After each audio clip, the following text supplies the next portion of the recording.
Hello friends, പുതിയൊരു വീഡിയോയിലേക്ക് സ്വാഗതം. യൂട്യൂബിൽ ക്രിയേറ്റേഴ്സ് ഫേസ് ചെയ്യുന്ന ഒരു പുതിയ ഇഷ്യൂവിനെ കുറിച്ചാണ് ഇന്നത്തെ വീഡിയോയിൽ പറയുന്നത്. ഒരുപാട് ക്രിയേറ്റേഴ്സിന് ഇപ്പോൾ യൂട്യൂബിൽ സിംഗപ്പൂർ ടാക്സ് ഇൻഫർമേഷൻ എല്ലാം ഫിൽ ചെയ്യുന്നതിനുള്ള നോട്ടിഫിക്കേഷൻ എല്ലാം വരുന്നുണ്ട്.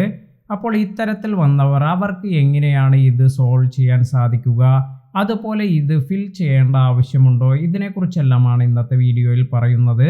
നമ്മുടെ ആഡ്സെൻസിൽ നമുക്ക് യൂട്യൂബിൽ നിന്നുള്ള വരുമാനമാണ് ലഭിക്കുന്നത് എങ്കിൽ നമ്മൾ സാധാരണ ഫിൽ ചെയ്യേണ്ടതായ ഒരു ടാക്സ് ഫോമാണ് US ടാക്സ് ഫോം എന്നത്. ഇത്തരത്തിൽ നിങ്ങൾ യൂട്യൂബ് ചാനലിൽ നിന്നുള്ള വരുമാനം മാത്രമായെല്ലാമാണ് ലഭിക്കുന്നതെങ്കിൽ സിംഗപ്പൂർ ടാക്സ് ഇൻഫർമേഷൻ കൊടുക്കേണ്ട ആവശ്യമില്ല.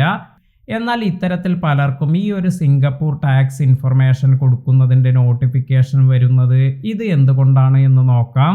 നിങ്ങളുടെ ആഡ്സെൻസിൽ നിങ്ങൾക്ക് വെബ്സൈറ്റ്, ബ്ലോഗിൽ നിന്നെല്ലാം വരുമാനമെല്ലാം വരുന്നുണ്ടെങ്കിൽ നിങ്ങൾ സിംഗപ്പൂർ ടാക്സ് ഇൻഫർമേഷൻ ഫിൽ ചെയ്യേണ്ട ഇത്തരത്തിലുള്ള നോട്ടിഫിക്കേഷൻ എല്ലാം വന്നേക്കാം. എന്നാൽ നിങ്ങൾ യൂട്യൂബ് ചാനൽ മാത്രമായെല്ലാമാണ് ചെയ്യുന്നതെങ്കിൽ നിങ്ങൾക്ക് US ടാക്സ് ഇൻഫർമേഷൻ ഫിൽ ചെയ്താൽ മതി.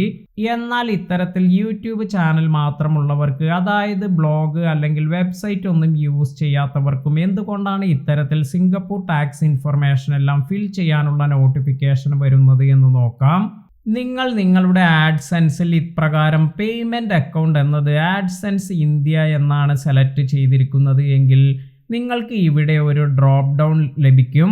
ഇപ്രകാരം ഈ ഒരു ഡ്രോപ്പ് ഡൗണിൽ ക്ലിക്ക് ചെയ്തതിന് ശേഷം ഇത് നിങ്ങൾ യൂട്യൂബ് ഇന്ത്യ എന്ന് സെലക്ട് ചെയ്യുക.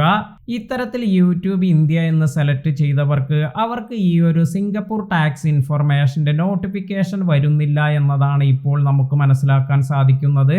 അതിനാൽ തന്നെ നിങ്ങൾ പേയ്മെന്റ് അക്കൗണ്ട് എന്നതിൽ യൂട്യൂബ് ഇന്ത്യ എന്ന് തന്നെയല്ലേ സെലക്ട് ചെയ്തിരിക്കുന്നത് എന്ന് ചെക്ക് ചെയ്ത് നോക്കുക. ഇന്നത്തെ വീഡിയോ നിങ്ങൾക്ക് എല്ലാവർക്കും ഉപകാരപ്പെട്ടു എന്ന് കരുതുന്നു. വീഡിയോ ഇഷ്ടമായെങ്കിൽ ലൈക്ക് ചെയ്യാനും ഷെയർ ചെയ്യാനും മറക്കാതിരിക്കുക. പുതിയ അറിവുകളുമായി മറ്റൊരു വീഡിയോയിൽ കാണാം.